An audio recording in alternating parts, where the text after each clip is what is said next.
Step-by-step to send money from the United States to Portugal using Wise.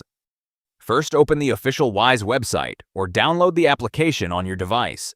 Enter your email and password or use biometrics to log into your account.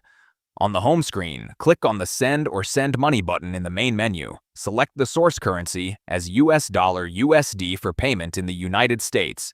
Choose the destination currency as Euro EUR for receipt in Portugal.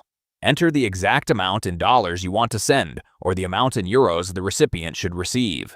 Check the platform conversion fees, which use the commercial exchange rate in real time.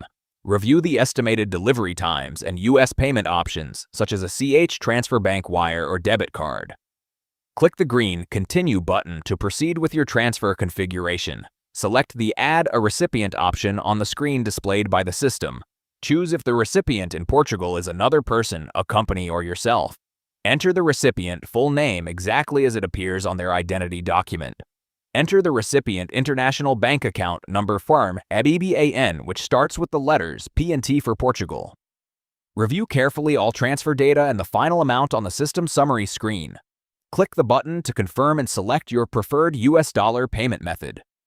Enter your American bank account details or complete the transaction via your card details. Wait a few minutes or up to 1 business day because the money will be automatically routed to the Portuguese account via CPA.